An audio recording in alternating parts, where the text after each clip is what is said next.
आज हम लोग बात करेंगे कि कोई व्यक्ति जो कोई व्यवसाय करना चाहता है या कोई उद्यम स्थापित करना चाहता है, तो एक कभी मन में उसके नहीं होता है कि हम जब जो काम कर रहे हैं उसमें असफल हों। सब कोई व्यक्ति चाहता है कि हम उसमें सफल हों, लेकिन प्रयास सब कोई करता है। लेकिन हम में से जो भी प्रयास करते हैं उसमें से सफलता का रेशियो देखा जाए तो मात्र 10% लोग ही सफल होते हैं, 90% लोग असफल होते हैं।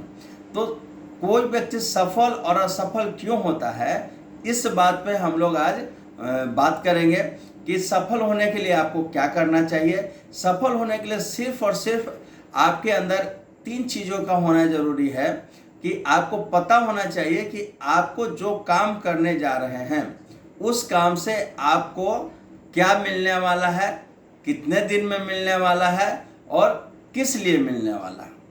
मतलब कि आपको माइंड एकदम क्लियर होना चाहिए, कॉन्सेप्ट क्लियर होना चाहिए कि जो भी हम बिजनेस व्यवसाय करने जा रहे हैं या उद्यम स्थापित करने जा रहे हैं, उस उद्यम के बाद हमको कौन सा हमारा जो नीड है जिसकी हम पूर्ति कर सकते हैं। क्योंकि जब तक आपके मन में ये भावना नहीं रहेगी, आपके प्रति आपको कोई जानकारी नहीं रहेगी कि हमको उससे क्या मिलने वाला है, क्योंकि जैसे ही काम शुरू होता है वैसे ही समस्याएं आनी चालू हो जाती हैं। तो समस्याओं का समाधान हम कैसे करें, उसके लिए हम क्यों समस्या का समाधान करें, तो ये सोचने के लिए ये होना चाहिए कि आपको जब तक ये पता नहीं हो कि आपके अंदर में आप जो काम करने हैं उससे आपको क्या मिलने वाला है, तो इसको हम एक छोटी सी कहानी के द्वारा आपको स्पष्ट करना चाहते हैं। एक महिला जो बहुत ही गरीब फैमिली से बिलोंग करती थी, वो अपने दूर के रिलेटिव के यहाँ एक शादी के मौसम में शादी में गई थी, फंक्शन में गई थी। फंक्शन जिसके यहाँ गई थी वो बहुत ही अमीर थे। उनके यहाँ आज का जो भी भौतिक सुख सुविधा हैं अवेलेबल है वो सारा उसके यहाँ मौजूद था। उसके मन में एक जिज्ञासा जगी कि काश मेरा घर भी ये सारी भौतिक सुख सुविधा हो। लेकिन उसके हस्बैंड भी छोटे मोटे व्यापार करते थे, जैसे तैसे अपने परिवार चला रहे थे। जब वो फंक्शन से वापस लौटती है गांव, तो अपने हस्बैंड से इस पर डिस्कस करती है। कहती है कि हम भी चाह रहे हैं कि हमारे जो रिलेटिव के यहाँ जिनके यहाँ गए थे उनके यहाँ जो एसी है, फ्रिज है, टीवी है, गाड़ी है, तो गर्मी के मौसम में भी एकदम कोई गर्मी नहीं लग रहा है, तो उस टाइप का व्यवस्था हो, तो उसके लिए हमको कुछ करना चाहिए। तो उसके हस्बैंड बोलते हैं कि एक तो दिन में गई हो तो दिन में सपने देखना छोड़ दो, जैसे तैसे तो हम परिवार चला रहे हैं, ऊपर से तुम कहती हो कि ये सारी सुविधा ये कहाँ से संभव है, नहीं संभव है। ठीक है, तुम दिन में सपना देखना छोड़ दो। लेकिन उसके मन में वो घर कर जाता है, वो घर, वो एसी, वो फ्रिज, वो सारी भौतिक सुख सुविधाएं, और हमेशा उसके दिमाग में चलते रहता है कि ये सारी सुख सुविधाएं जो है हम कैसे पा सकते हैं।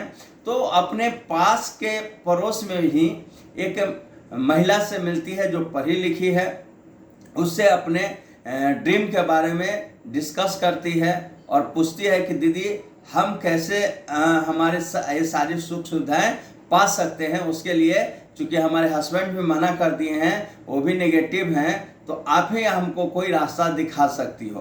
तो महिला जो है थोड़ी पढ़ी लिखी थी, जानकार थी, तो उसे बोलती है कि तुम क्या जानती हो, सिलाई कढ़ाई कुछ कोई काम जानती हो। तो बोलती है थोड़ी बहुत हम सिलाई कढ़ाई का काम जानते हैं और हम 100-150 रुपया थोड़ा बहुत अपना काम करके कमाते भी हैं। तो बोलती है कि ठीक है, हम एक तुमको उपाय बताते हैं जिसके बदौलत तुम किसी पे डिपेंडेंट नहीं रहोगी, खुद पर खुद अपना पैसा का इंतजाम कर सकती हो। तुम्हारे बच्चे का एज कितना है? तो बोलते हैं मेरा बच्चे का एज 2 इयर्स का है, 2 साल का है। तो बोलती है कि देखो तुमको बड़ा आदमी बनने के लिए सबसे पहले आपको बच्चे को पढ़ाना पड़ेगा, और बच्चे को पढ़ाने के लिए तुमको इंजीनियर या डॉक्टर बनाने के लिए कम से कम 10 लाख रुपए की ज़रूरत होगी जब बच्चा तुम्हारा 18 साल का हो जाएगा, तब 18 से ऊपर का। तो अभी तुम्हारे पास 16 साल बचा हुआ है, और कहती है कि 10 लाख को उसने क्या किया कि 16 साल से भाग दे दिया, तो जो अमाउंट आया वो आया 62,500 रुपया। यानी 62,500 बोलती है कि 62,500 रुपया ईयरली तुम जमा कर सकती हो। तो बोले कि नहीं दीदी, ये तो हमारे बस में नहीं है, क्योंकि हम 100-150 कमाते हैं और हस्बैंड तो जैसे तैसे अपना परिवार चला रहे हैं, तो हम 62,000 तो जाना करना मेरे लिए संभव नहीं है। तो वो क्या करती है कि 62,500 को 12 से भाग दे देती है। चूंकि एक साल में 12 मंथ होते हैं, तो वो आता है 5,208 रुपया 33 पैसा। तो बोलती है कि 5,000 तो मंथली सेव कर सकती हो। बोलती है कि दीदी कोशिश करेंगे, लेकिन ये भी हमारा नहीं लगता है कि हो पाएगा। तो वो उसको क्या करती है कि 30 से भाग देती है। एक मंथ में 30 दिन होते हैं, तो 30 से भाग देती है, तो आता है उसका पर डे का 173 रुपया 61 पैसा। और जैसे ही 173 रुपया 61 पैसे की बात सुनती है, तो महिला के अंदर एक उत्साह जगता है, एक भावना जगता है कि हाँ, हम इतना कर सकते हैं। 100-150 तो कमाते ही हैं, थोड़ा बहुत और मेहनत करेंगे तो हम उतना सेव कर सकते हैं। यहीं पे वो दीदी कहती है उसको कि नहीं, तुम अगर 175 रुपया पर डे जमा करना है, इसके लिए तुमको ऐसा काम ढूंढना होगा, कम से कम 500 रुपया पर डे कमाना होगा। अगर 500 तुम कमाने का इंतजाम कर लो, तो तुम किसी पर डिपेंडेंट नहीं रहोगे। तुमको किसी हस्बैंड का ज़रूरत नहीं है, किसी और आस पड़ोस से आप किसी परिवार से मांगने का ज़रूरत नहीं है। खुद का खुद अपना कमाई से तुम बाकी पैसे का घर का घरेलू खर्च में खर्च करना और 175 रुपया पर डे का हिसाब से जमा करना, ताकि वो 16 साल बाद तुम्हारा 10 लाख रुपया हो जाएगा और उसको बैंक अकाउंट में भी जमा कर देना, उसका भी इंटरेस्ट आएगा। तो करीब 10 लाख का करीब 15 या 16 लाख तुमको हो जाएगा। तो किसी पर डिपेंडेंट नहीं रहेगा।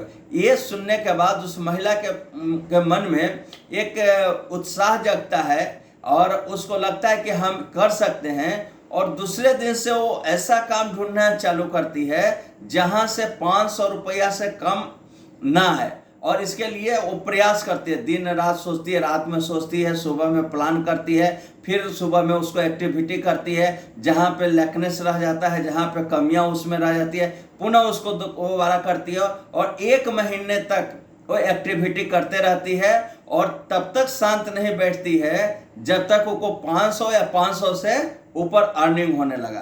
और जैसे ही 500 से ऊपर अर्निंग होने लगा उसको, तो उसके मन में एक संतुष्टि आती है और वैसे ही प्लान करती है जैसे उस दीदी ने बताया था। और उसको क्या हुआ कि कभी कभी उसके मन में आलस्य भी आता था, कभी कभी उसके मन में काम पे नहीं जाने का भी मन करता था।